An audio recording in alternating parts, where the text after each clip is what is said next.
শ্রী ঠাকুর পরমারাধ্যার্য চৈতন্য শ্রী পরম পূজা শ্রী পরদার আদর্জন প্রণাম নিবেদন করি। পরম পূজা শ্রী আচার্যের এবং তাঁর পরিবার বর্গের শ্রীচরণে প্রণাম নিবেদন করি।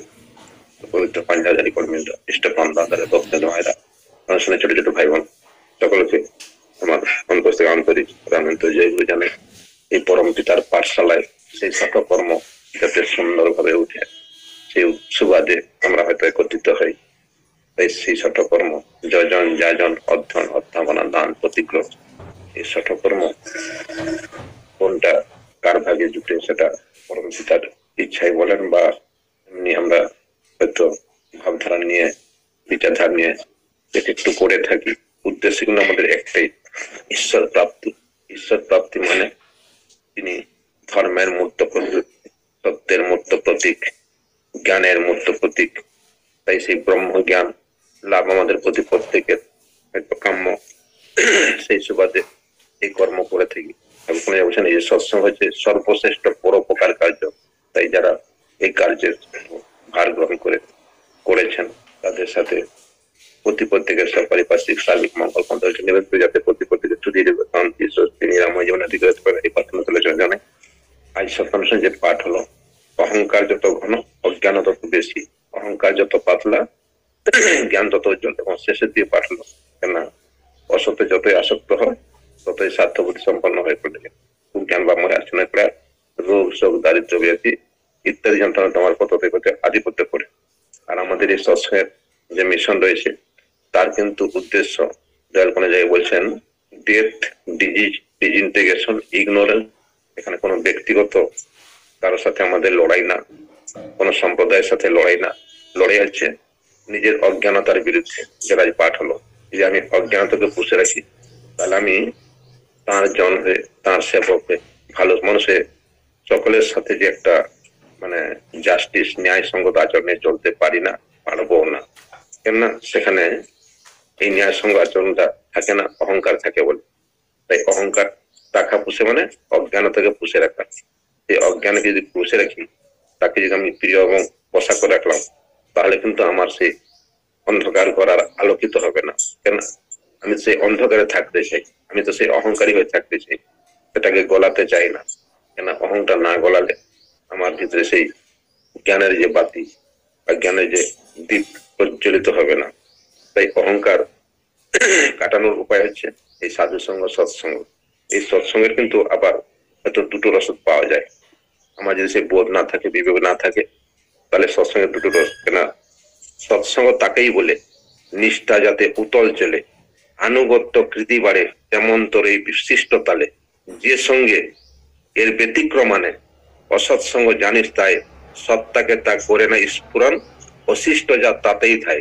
একটা উল্টো দিকে গতিও করতে পারি, একটা সঠিক দিক করতে পারি, একটা সুখের দিক চলাম, একটা বিকেন্দ্রে চলাম। আমার সামনে যদি পরিলক্ষিত করার সেই বোধটুকু না থাকে, সেই ধারণাটুকু না থাকে, সেই যোগ্যতাটুকু না থাকে, তাহলে আমি কোন দিকে বয়ে যেতে পারি সেটা হয়তো আমার ঠিক থাকবে না। তাই আমি একটা নতুন সাথে আলোচনা করি। কেন এখানে বিশিষ্ট জনরা থাকেন, বিজ্ঞ জনরা থাকেন, কেন বহুভাবে বহু দিক থেকে আলোচিত হয়।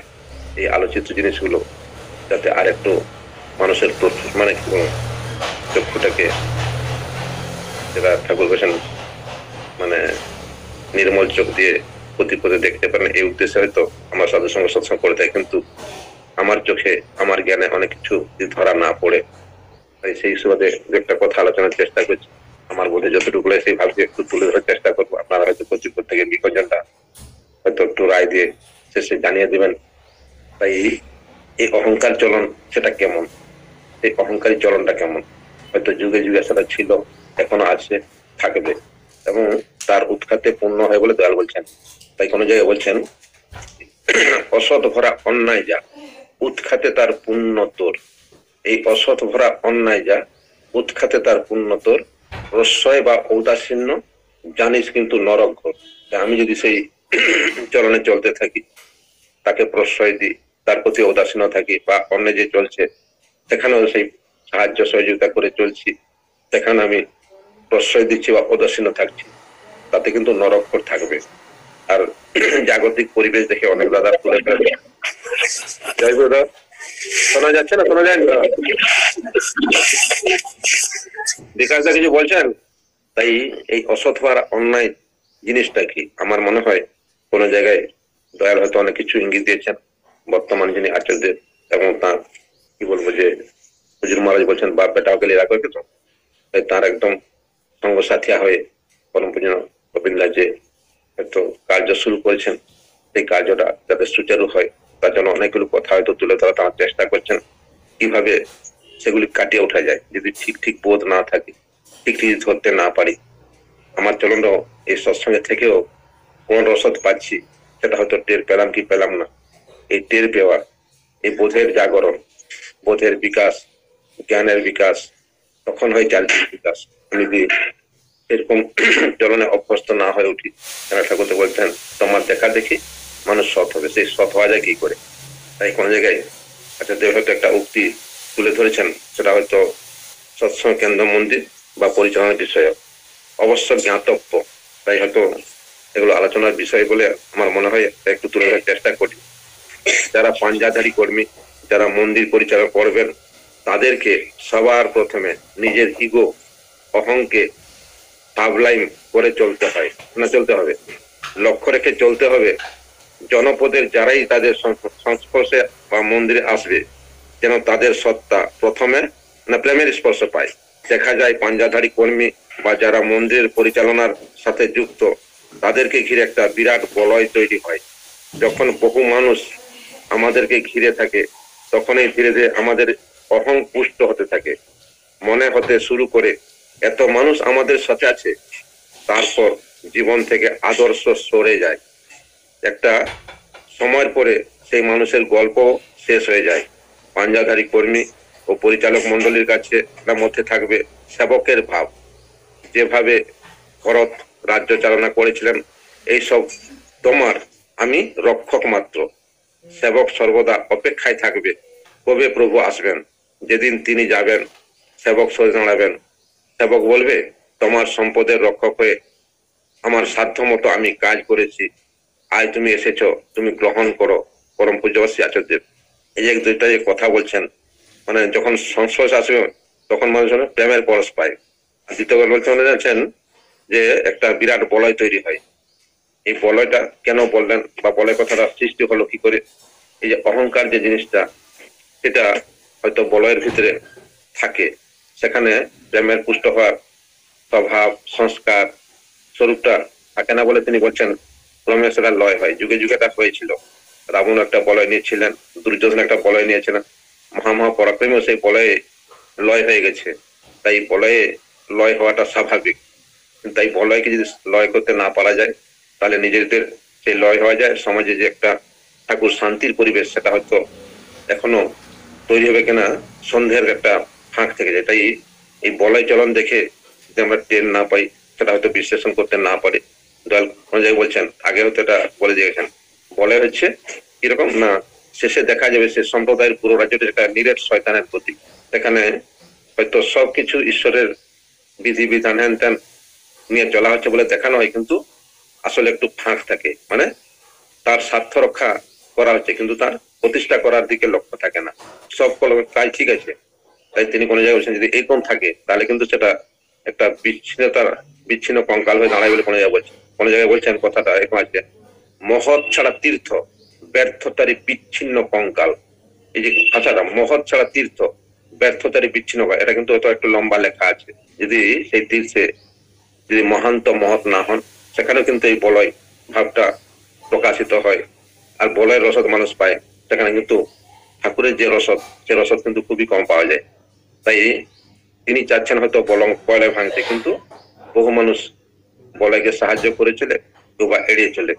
এই চলতে চলতে দুজনের যে ফরকটা বা দুজনের যে ভাবটা কি হয়, কোন জায়গায় বলছেন বলয় নিয়ে চলা মানে অন্যায় ভাবে একটু চলন, সেটাকে বলয় বলা যায় না। হয় বলয় বলা যেত না, আমি সম্প্রদায়ে আছি কিন্তু বলয় নিয়ে আছি। তাকে সেখানে ঠাকুরের সম্মান একটু খাঁতি হয় এবং সম্প্রদায়ের একটু মানহানি হয় বলে আমার মনে হয়। তাই এগুলো একটু ধরার চেষ্টা করছি। আপনারা হয়তো বিজ্ঞজনরা একটু বিবেচনা করে দেখবেন, করে বলবেন যে কথাগুলো আলোচনা হওয়া উচিত কিনা।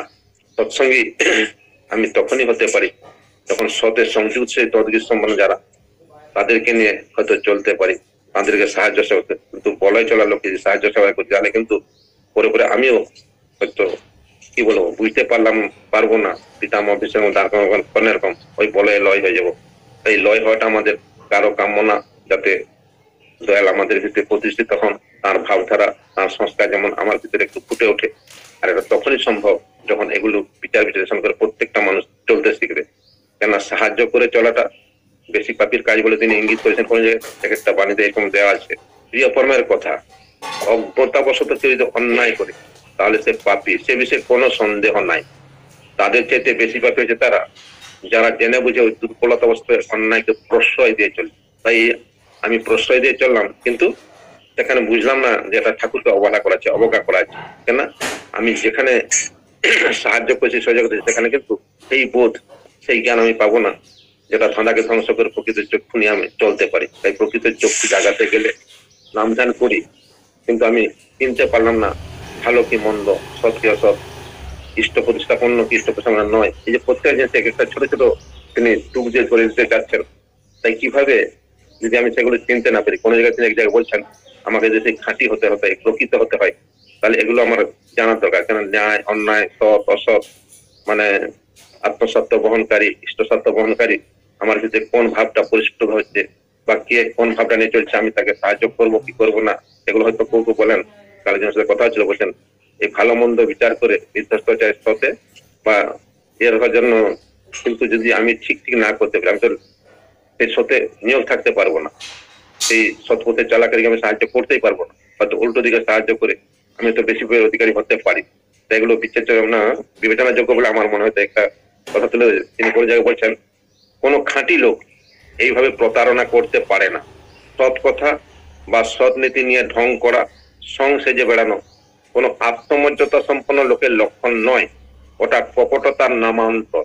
যে বড় বড় কথা বলে অথচ করে না, তাকে মেকি মানুষ বলে ধরে নিতে পারো।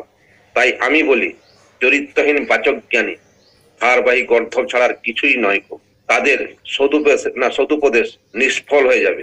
এরা প্রকৃতপক্ষে ধর্মদ্রোহী, লোক ঠকানো জাল হিসেবে যারা নীতি কথা বলে বেড়ায় নিজ জীবনে তা পালন করে না, তারা তথাকথিত নাস্তিকের থেকেও বেশি ধর্মদ্রোহী। বলছেন ধর্ম বলি বৃত্তি লাগি ম্লেচ্ছ তারা স্বার্থ রাখি। ধর্ম বলি বৃত্তি লাগি ম্লেচ্ছ তারা স্বার্থ রাখি। মানুষ যখন ধর্মের কথা কয়, মানুষের যতটুকু বলে ততটুকু পাতা সিকিটুকু করে দেখে না। বলছেন সেখানে ধর্ম থাকে না, মতলব। তাই মতলব চলনে ধর্ম কোথায়, ধার্মিকের ফলবা কোথায়?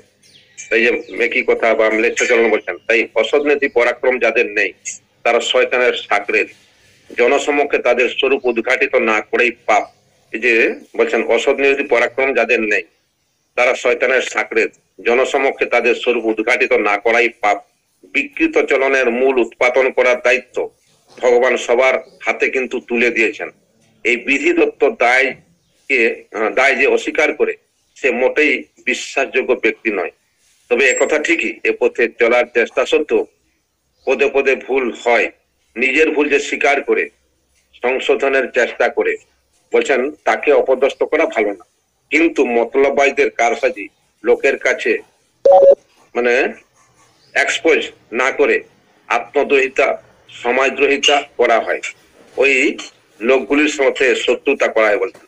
তাই অসৎ পথে যে যাচ্ছে সেও আমার পরম পিতার সন্তান, আমিও কিন্তু সেখানে নিরোধ না করে সাহায্য করছি। এই সাহায্য করাটাকে তিনি বলছেন খারাপ চলন। কোন জায়গায় বলছেন যে হিংসুকের হিংসার উপর যদি আমরা অহিংস হই, হিংসুকের হিংসার উপর যদি আমরা অহিংস হই, ওইটা কিন্তু অহিংসা বিরোধী বা হিংসা পোষণী আচরণ। তাই বলয়কারী চলন যেখানে আছে, আমি সাহায্য দিয়ে করে চললাম, তাহলে কিন্তু সেই হিংসুকের হিংসাকে প্রশ্রয় দিয়ে চলা হয়। এগুলো বিশেষভাবে যাতে কোনটা মানুষ বুঝতে পারে। একটা সৎসঙ্গী হয়ে বুঝতে পারলো না আমার চলনটা কেমন।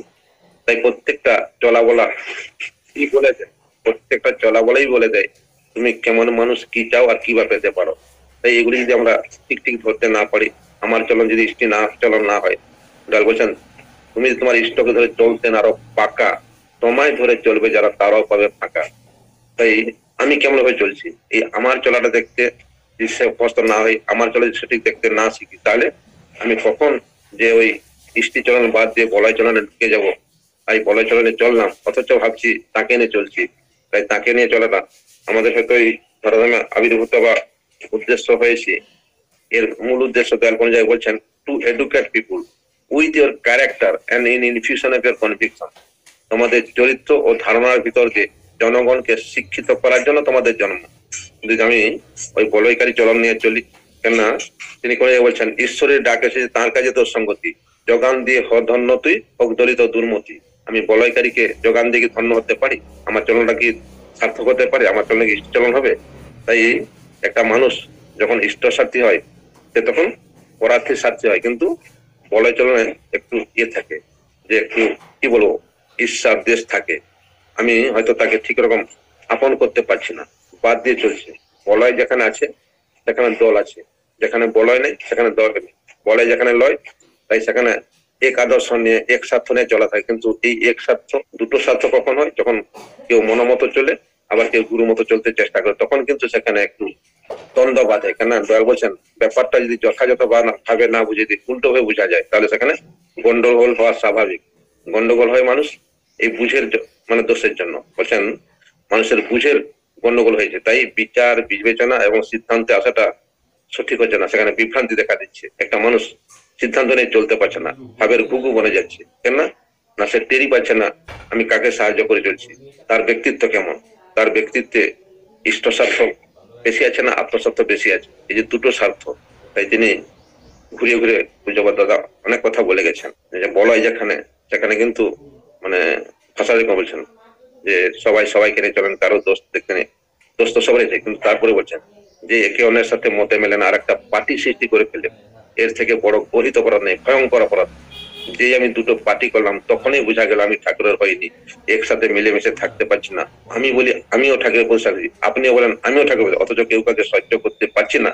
তার মানে আমরা কেউ ঠাকুর প্রতিষ্ঠা করি না, সেখানে আত্মপ্রতিষ্ঠা নিয়ে দৌড়াদৌড়ি। তাই এই জিনিসটা যদি আমরা ঠিক ঠিক না বুঝি, ঠিক না ধরে তাহলে এই যে আমরা হয়তো চিল্লাচ্ছি বারবার ডিপ্লোয়ার, কিন্তু যদি ঠিক ঠিক আমি অকপট না হতে পারি, তাহলে দৌড়াদৌড়ি করে যে বিশেষ লাভ হবে বা বিশেষ লাভ হচ্ছে, হয়তো অনেকে বলবেন এসব কথা ভালো, কিন্তু যেভাবে তার আহ্বান ছিল, যেভাবে দ্রুতগতি হওয়ার কথা, সেইভাবে কেন বৃদ্ধি পাচ্ছে না?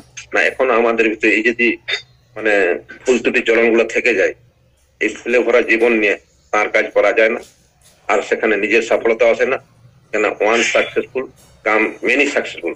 আমরা যদি এক জায়গায় সাফল্য হই, তাহলে বহু জায়গায় সাফল্য হবো। আর সাফল্য হওয়ার প্রথম লক্ষণ হচ্ছে প্রেমে পুষ্ট হওয়া। আমরা অনেক সময় বারবার তুলে ধরি, অনেক দাদা প্রত্যেক সময় তুলে ধরেন, আমরা শতানুগা পাঠ করি, সেখানে আমি অক্রোধী অমানি নিরলস বলি, কিন্তু সেই ক্রোধ থাকে। কেন হিংসা আছে মানে ক্রোধ আছে।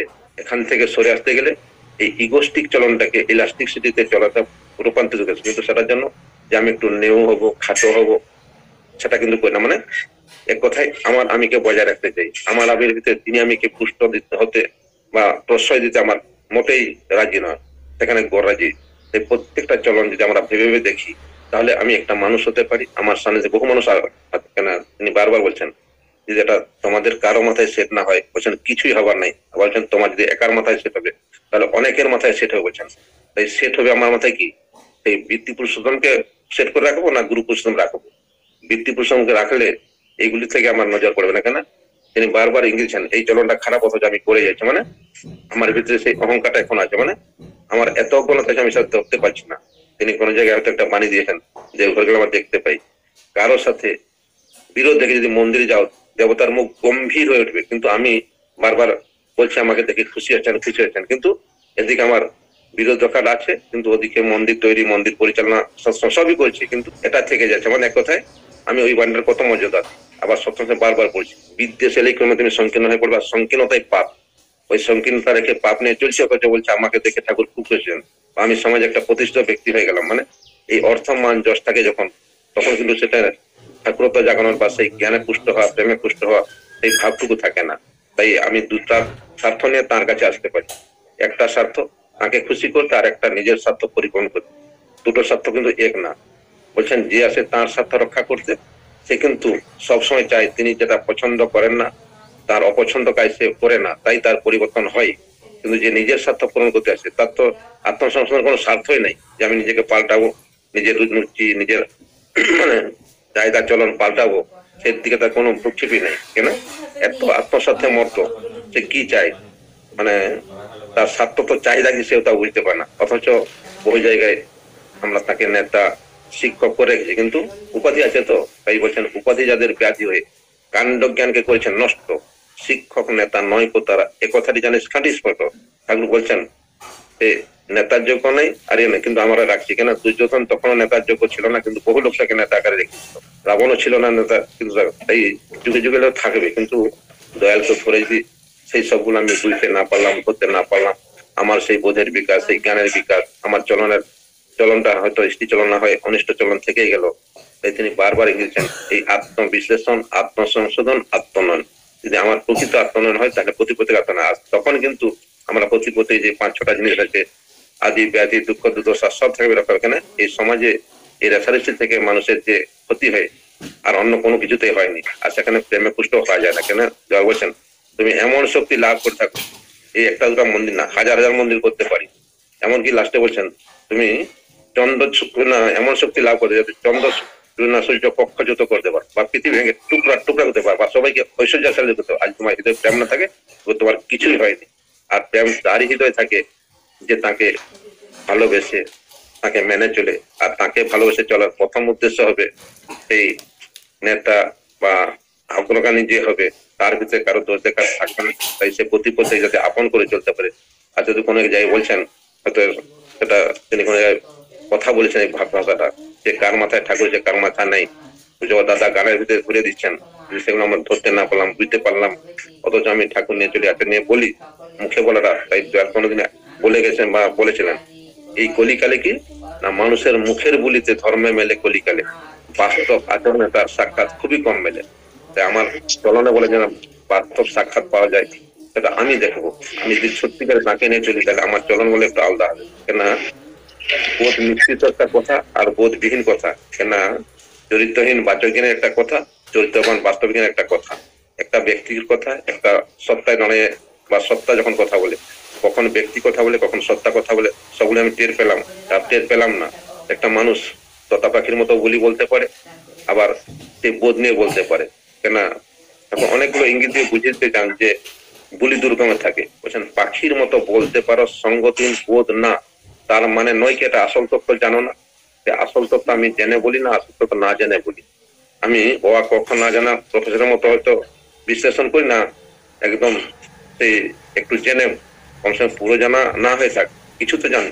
যদি কিছু না জেনে বোকা হয় বলা হয়, সেটা কিন্তু বলছেন হকার বোকা বোকারাই বকে থেকে। এই যে ছোট ছোট ভাষা বলছেন কেন বলেছেন? তাই মরম জানা এবং মরম না জানা নিয়ে কথা বলছেন। বলছেন মরম না জানে ধরম পাখানে, এমন আছে যারা কাজ নাই সখী তাদের লইয়া বাইরে থাকবে তারা।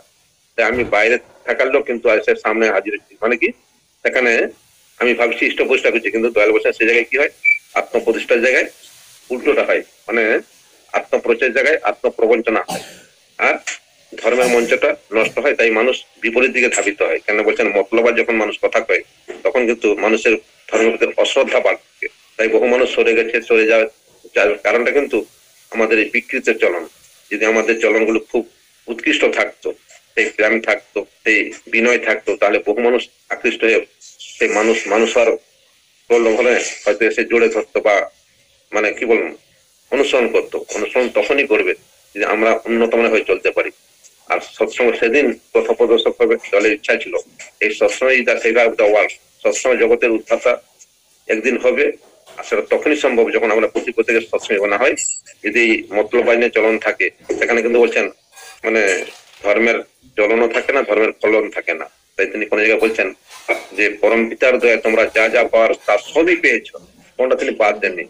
আলো বাতাস মানে খান পান রহন সহন কোনটার কমি তিনি করেননি, কিন্তু বলছেন নিজের প্রচেষ্টায় যে চরিত্র গঠন বা গড়ে তুলতে হয় তা তোমরা করছো না। তাই পরম পিতা সেই যে অহেতুক দয়াটা ধারণ করতে পারছো না, বহন করতে পারছো না, পরমত্ব বলছেন যে সবই বরবাদ করে ফেলছো। তারপরে বলছেন যে এইভাবে যে তোমরা তার গুণগান মানুষের সাথে করছো বা আমার কাছে করছো, তার স্বীকৃতিটুকু করে দেখাচ্ছ না। আমি অনেক উদাহরণ দিয়ে কথা বলি, কিন্তু উদাহরণ হয়ে কথা বলতে হবে না। তিনি বুঝাতে চাইছেন তোমরা যে মানুষের কাছে কথা কো বা তার আলাপ আলোচনা করো, কিন্তু তার স্বীকৃতি করে দেখাচ্ছ না। এবং অন্য জায়গায় যে তোমরা যে এই আলাপ আলোচনা বা এগুলো করো, যাজন করো, সেটা কিন্তু আত্মস্বার্থের জন্য বা স্বার্থ পূরণের জন্য। যে আমাকে লোক ভালো বলবে, অমুক করবে, এই জন্য আমি বলি। বলছেন সেই মতলব ভার চলনে ধর্ম কথা তার ফলিবার কথা বলছেন। তাই প্রকৃত ফলের অধিকারী করতে গেলে আমাকে ধার্মিক হতে হবে, প্রেমিক হতে হবে, সদাচারী হতে হবে। কিন্তু মতলব বা চলন থেকে কোনদিন সেটা হয় না। কেন ধর্ম কথকে থেকে ধার্মিক পাওয়া যায় না, চরিত্রহীন বাচক জ্ঞান থেকেও ধার্মিক পাওয়া যায় না। আমার যদি সেই আদর্শের গুণাগুলি ফুটে না উঠতো, মানে দয়াল যেন বলছেন আমার প্রত্যেকটা চলন বলন যেমন এমন হবে যে তাকেই নির্দেশ করবে, তাকেই জাহির করবে। কিন্তু আমার চলন জাহির করছে কাকে না, তার অপোজিট সাইডে যে একটা শক্তি থাকে। তাই তিনি বলছেন এক একটা মানুষ ভগবানের দাসও হতে পারে, সাধনের দাস হতে পারে, দুটো কিন্তু পথ। এই নাম ধরেও সুকেন্দ্রিক হয়ে চলতে পারি, বিকেন্দ্রিক হয়ে চলতে পারি। আমার ভিতরে সেই পূর্ণ বিকাশের যে স্বরূপটা, ব্রহ্মজ্ঞানের স্বরূপ ফোটাতে পারি। আবার যেটা বলছেন জড়ত্বের যেটা মানে মূর্ত প্রতীক, সেটাও আমার ভিতরে ফুটে তুলতে পারি। কেননা এই কর্মে নিবৃত্তি, তার আমি কর্মে আছি কিন্তু তার স্বার্থ রক্ষা করে চলছি, কিন্তু তার প্রতিষ্ঠা করে চলছি না, মানে তার অপ্রতিষ্ঠা করে চলতে পারি। মানে কথায় আমি নাম করি কিন্তু তার প্রীতিজনক কাম বাদ দিয়ে তার অপ্রীতিজনক কাম বেশি করি, বা অপ্রীতিজনক কার্য করে আমি তাকে সাহায্য করে চলি। এই যে দুটোর ভিতরে ফারাক বুঝতে পারলাম না, তাই তিনি বারবার বিটুইন চুজ বিটুইন টু, এর ভিতরে যে একটা ফরক করে চলা। তিনি কোন জায়গায় বলছেন যে সিদ্ধান্তে যে আসতে না রে, দক্ষ কুশল তড়িৎ রাগে, বিবেক বুদ্ধি শিথিল তাহার আদর্শ নেই জেগে। আমার যদি আদর্শ জেগে থাকে তাহলে আমি ধরতে পারবো না যে একটা মানুষ কোন স্বার্থ বহন করে চলছে, তার কাজে যুক্ত আছে কিন্তু তার স্বার্থ বহন করে নয়। তাই তিনি কোন জায়গায় বলছেন এই কর্মের নিবৃত্তি। তাই বলছেন সৎকর্ম সতের দিকে নিয়ে যায়, অসৎকর্ম অসতের দিকে নিয়ে যায়।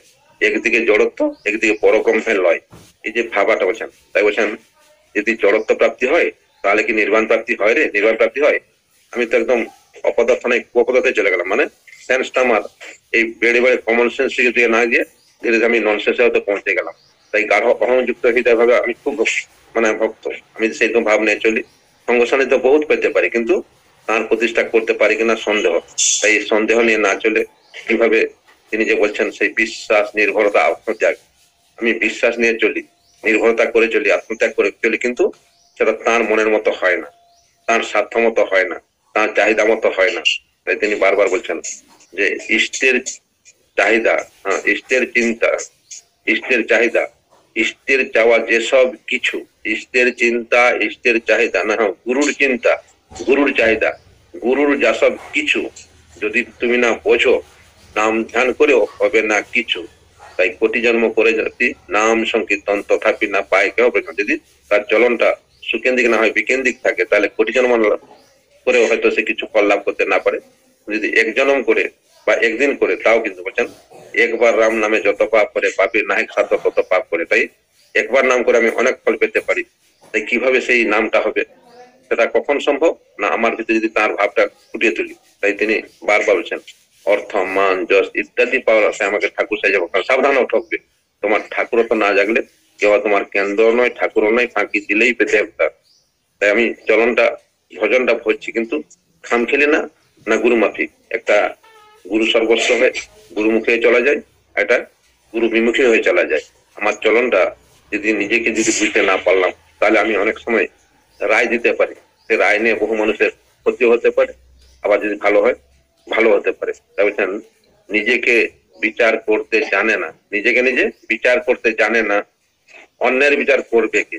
নিজেকে নিজে বিচার করতে জানে, অন্যের বিচার করবে কে? বিচারের নামে অজীব অবিচার বাড়বে ক্রমে টুকে থাকে। তাই যাতে সেই বোধ, সেই বুদ্ধি, সেই জ্ঞান নেমে চলি। কেননা আমার ভিতরে দুষ্ট বুদ্ধি থাকে, দুষ্ট বুদ্ধি স্রষ্টা জানিস শান্ত বিবেকের, কুয়ো কুটিল সিদ্ধান্তটি হবেই তাহার যে। তাই এই দুষ্ট বুদ্ধি নিয়ে যে চলে আমি তার সাথে নিজেকে হয়তো বিলিয়ে দিই, তাহলে কিন্তু সেখানে কিন্তু বলছেন এই নষ্টের সাথে বা নষ্টের সাথে নষ্ট হওয়া ব্যক্তিত্বেরই অপমান। আর এই নষ্টামির ছোঁয়াচ লেগে বিকৃত পড়ে প্রাণ। তাই যাতে আমি নিজে বিকৃত না হই, সে বিকৃত ভাবে কেউ চলতে না পারে, এর জন্য আলাপ আলোচনা, মানে বিচার বিশ্লেষণ অনেক কিছু প্রয়োজন বলে মনে হয়। কেননা আমি তাকে নিয়ে চলছি কিন্তু চলছে আমার মতো। বুঝবো দাদা গানে ধরিয়ে দিতে চাচ্ছেন যে দল তোমার কথাই বলে যার তোমায় মানা, আমি তার কথা দিন দিন বলি, রাত রাত বলি, কিন্তু তাকে মানে রাত ধরতে পারি না। আমি সেরকম লোক। তাহলে কি আমি তাকে পাওয়ার আনন্দ পাইছে না আমার কাছে কেউ পাবে? তাই যে সঙ্গ জিনিসটা এমন একটা জিনিস, সবটাই যদি বলছেন এই আধ্যাত্মিক জীবনে যদি সবটাই কিছু গুরুত্বপূর্ণ থেকে থাকে, তাহলে আমি কার সঙ্গ করছি? কেননা এই সঙ্গে অনেক অধপতন আসতে পারে বলছেন, তাই সঙ্গটা সবচেয়ে ভালো দরকার। তাহলে একটা বাণী দিয়েছেন যে ইষ্টের প্রতি টান কমে যায় এমন সঙ্গে হুঁশিয়ার, সর্বনাশা ঘিরবে নইলে ক্ষয়ে নিকেশ দুর্নিবার। তাই ইষ্টের প্রতি কখন টান কমে যায় না, পূজ্যপাল দাদা একটা ছড়াই বলেছেন, যে ইষ্টকর্ম করতে যাচ্ছে তাকে সাহায্য না করে যদি বাধার সৃষ্টি করি, তাহলে আমি ইষ্ট প্রতিষ্ঠা চাই না, আত্মপ্রতিষ্ঠা চাই। কিন্তু যে বলয় নিয়ে চলে সে কি সত্যিকার ইষ্ট প্রতিষ্ঠা করে? কিন্তু তাকে সাহায্য করার কথা না, কিন্তু আমরা সাহায্য করি। মানে এক কথায় যেখানে সাহায্য করার কথা আমি সাহায্য করি, যেখানে নিরপেক্ষার কথা সেখানে আমি সাহায্য করি, যেখানে বাধা দেওয়ার কথা সেখানে সাহায্য করি। তাই তিনি কোন জায়গায় সেই জায়গায় বলছেন, যখন মানুষ উল্টো চলনে চলে তখন কিন্তু তাকে সাহায্য করা, সেবা করা, সহযোগিতা কিন্তু পাপ পরিপালন।